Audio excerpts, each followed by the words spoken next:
You want to build glutes that command attention, not just fill out your jeans, but dominate the room. Yet here's the hard truth. You're probably sabotaging your own growth with mistakes you don't even realize you're making. This isn't about doing more squats or endless hip thrusts. It's about training smarter, fixing what's holding you back, and unlocking the power you've been leaving on the table. Today, I'm breaking down the exact mistakes killing your glute gains. And once you fix them, you won't just grow glutes. You'll build strength that conquers everything in your path. You're training glutes like every other muscle, and that's the problem. Most people hammer their glutes with generic leg day routines, thinking volume equals growth. Wrong. The glutes aren't built for mindless reps. They're built for activation and tension. If you're not firing them correctly, you're just training your quads and lower back. We'll fix that by learning how to feel your glutes working, mastering activation drills, and programming movement patterns that hit every fiber, upper, lower, and glute med. When you train them like an athlete, not a bodybuilder, that's when real shape and power show up.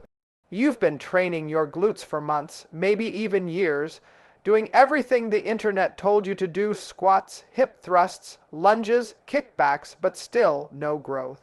You look in the mirror and see the same shape, the same lack of fullness, and you start wondering if maybe your genetics just won't let it happen. But here's the truth. It's not your genetics. It's the way you're training. You're treating your glutes like every other muscle group, and that's exactly why they're not responding. Most people don't realize this, but your glutes are unlike any other muscle in your body. They're the powerhouse of your posterior chain, the muscle group that's built for explosive movement, stability, and strength. They don't just exist to look good. They're meant to perform. And when you train them like you would your biceps or chest, just moving weight from point A to point B, you're missing their entire purpose. You can't build a strong, round set of glutes if they're not firing properly. Let's start with the first big mistake: muscle activation. When you do a squat or a hip thrust, what do you actually feel working? For most people, it's the quads, maybe some hamstrings, and their lower back. The glutes barely in the game, and that's the number one reason you're stuck. If you don't feel your glutes doing the work, they're not growing from the work. That's not an opinion, that's basic neuromuscular science. Here's the deal: the glutes are a stubborn, often underactivated muscle group because of the way most of us live. We sit all day, we walk with poor mechanics, we move without engaging our posterior chain. Over time, the brain literally forgets how to recruit those muscle fibers effectively. It's what's called gluteal amnesia, and yes, it's as bad as it sounds. When your brain loses that connection, your body compensates by overusing stronger muscles like your quads and lower back. So even when you think you're training your glutes, you're really not. To fix this, you've got to start retraining your mind, muscle connection. Before you even think about loading a barbell, you need to wake up those dormant fibers. Activation isn't optional, it's your war. MUP, your foundation. Mini band walks, glute bridges, frog pumps, single leg kickbacks, these aren't just filler moves. They're the code breakers that reestablish that neural pathway between your brain and your glutes. But here's the catch: you can't just go through the motions, you've got to squeeze. Every rep should feel like you're crushing a coin between your cheeks at the top. If you can't feel that tension, you're not doing it right. Once that connection is firing, that's when your heavy work starts to matter. The squat isn't the king of glute growth if your form is wrong. It's not about how deep you go or how much you lift. It's about how effectively you can shift the load to your glutes. You've got to adjust your stance, control your depth, and focus on driving through your heels. The same goes for hip thrusts. If your hips shoot up but your glutes aren't doing the work, you're just turning it into a low back exercise. That's why form beats ego every single time. You can move 300 pounds on the bar, but if your glutes aren't under tension, it's meaningless. Tension, that's the key word most people overlook. Glute growth doesn't come from moving heavy weight fast. It comes from controlling the eccentric, maintaining time under tension, and contracting with intent. Every rep should burn, every set should feel targeted. That's how you teach your glutes to adapt and grow. If your workout ends and you can still walk comfortably up the stairs, chances are you didn't push your glutes hard enough. Another massive mistake people make is training their glutes without understanding how they're structured. Your glutes aren't just one big muscle, they're a team of three, the glute maximus, medius, and minimus. Each one plays a different role in creating that full, rounded look. The maximus handles power and thickness, the medius gives shape and lift, and the minimus stabilizes and supports. But what do most people train? Only the maximus, because that's what the big compound lifts hit the most. You've got to target all three if you want complete development. That means incorporating a variety of movement patterns, thrusts, hinges, abductions, and rotations. Don't just move up and down, move out, move back, move diagonally. The glutes are a 3D muscle. You have to train them that way. Now let's talk programming, because even if your form and activation are perfect, your split might be killing your progress. If you're smashing your glutes every day, thinking more equals better, you're actually holding yourself back. The glutes respond best to 2-3 focused sessions a week, with at least 48 hours between heavy work. That rest period is where growth happens. Hit them too often, and you're just tearing down muscle that never gets the chance to rebuild. And speaking of rebuild, nutrition ties directly into how your glutes grow. You can't train like a beast and eat like a bird. If you're in a calorie deficit, you're not building anything. Your body needs fuel, enough protein to repair, enough carbs to power through intense sessions, and enough fats to support hormonal balance. The goal is to create a growth environment, not just a calorie burn. Finally, don't underestimate the power of progressive overload. You need to challenge your glutes with either heavier weights, more reps, or greater control over time. But here's the trick: never sacrifice form for load. If your glutes stop firing halfway through, you've gone too heavy. Smart progression beats reckless overload every single time. You want to build strength that's functional, aesthetic, and powerful, and that only happens when every rep is earned. At the end of the day, growing your glutes isn't just about exercises, it's about awareness. It's about retraining your body to move with purpose and control. When you learn to activate, contract, and load your glutes the right way, you'll not only change how they look, you'll change how your entire body performs. You'll run faster, jump higher, lift stronger, and stand taller.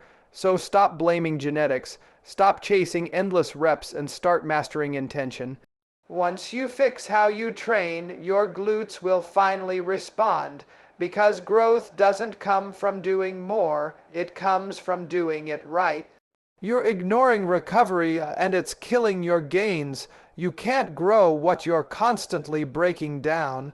Glutes respond to progressive overload, but only if you're giving them enough time and fuel to rebuild stronger.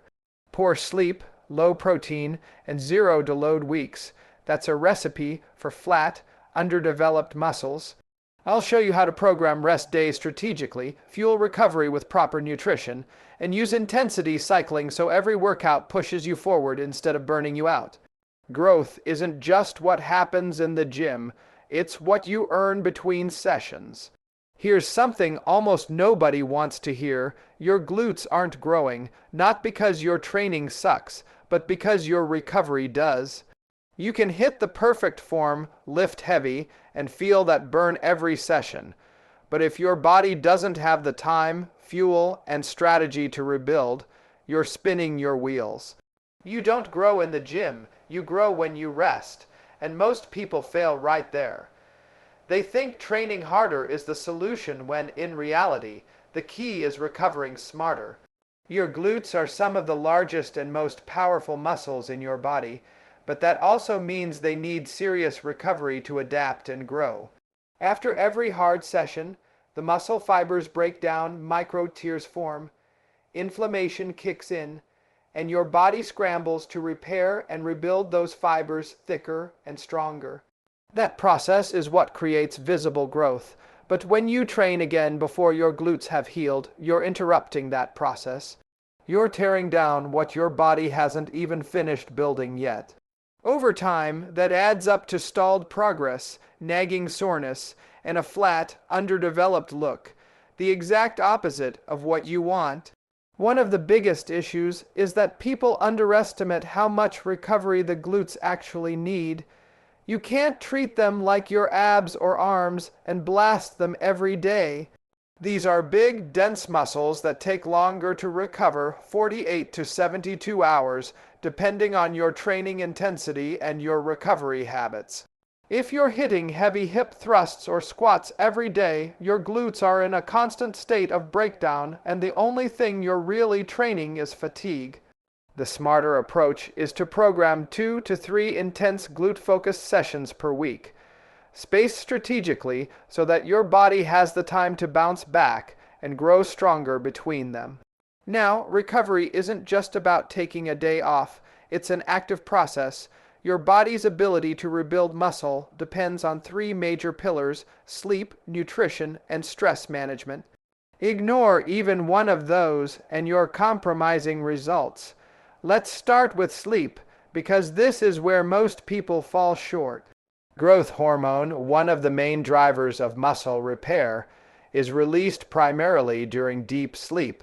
That means if you're grinding on 4 or 5 hours a night, your glutes are literally being robbed of their rebuilding window. You might be training like a beast, but your body doesn't have the hormonal support to grow. Getting 7 to 9 hours of quality sleep isn't just a nice to have.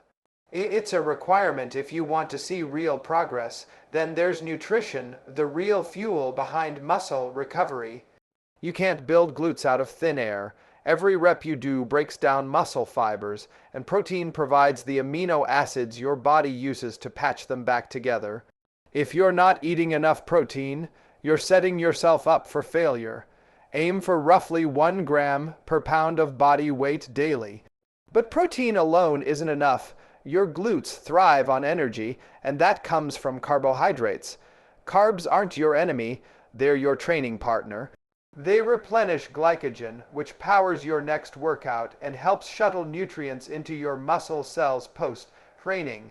The trick is balance: enough carbs to fuel growth, enough protein to rebuild, and enough healthy fats to support hormone production. Skimp on any of those and you'll never maximize your recovery potential. Now let's talk stress, because it's the silent killer of gains. When your body is under constant stress, whether it's physical, mental, or emotional, your cortisol levels stay high. Cortisol is a catabolic hormone, meaning it breaks down tissue. When it stays elevated, it literally works against the growth process. It eats away at your muscle building efforts, slows recovery, and even affects how efficiently your body stores energy. The problem is, most people ignore recovery from a stress perspective. They focus on training and nutrition, but don't realize that their body can't heal in a high-stress state. You've got to actively manage it through movement, deep breathing, walking, or simply giving yourself downtime. The more efficiently you can lower stress, the faster your body can grow. Here's another overlooked piece: deloading. Everyone talks about progressive overload, but very few talk about the power of pulling back. You can't keep pushing intensity week after week without letting your body reset. A deload week, where you reduce volume, lower weights, or switch to lighter activation work, allows your muscles, joints, and nervous system to recover fully. Think of it like rebooting your system. You'll come back stronger, more explosive, and ready to push past your old plateaus. Without deloading, you risk overtraining, which not only halts progress, but can actually shrink your gains. Hydration also plays a role here, and it's one most people completely overlook. Your muscles are made up of about 75% water. When you're even slightly dehydrated, performance drops, and so does recovery efficiency. Water helps transport nutrients, flush out waste, and maintain muscle cell volume, all key for recovery and growth. So if you're training hard but only drinking a couple glasses of water a day, you're handicapping your own progress. Another key point, movement during recovery days. Rest doesn't mean lying motionless on the couch. Active recovery, like light walking, mobility work, or glute activation drills with minimal resistance, keeps blood flow high and nutrients moving to the muscle tissue. It also prevents stiffness and maintains that mind-muscle connection. Think of it as low-intensity work that keeps your glutes awake while they heal. It's not about pushing, it's about priming. When you look at athletes with powerful, round glutes, it's not just because they train hard, it's because they recover hard. They understand that every session taxes the body, and without recovery, the next session will never hit at full intensity. They eat like they're fueling performance, sleep like it's their job, and structure their week so every lift counts. You need to do the same. Too often, people chase that soreness. They think if they're not in pain, they didn't work hard enough.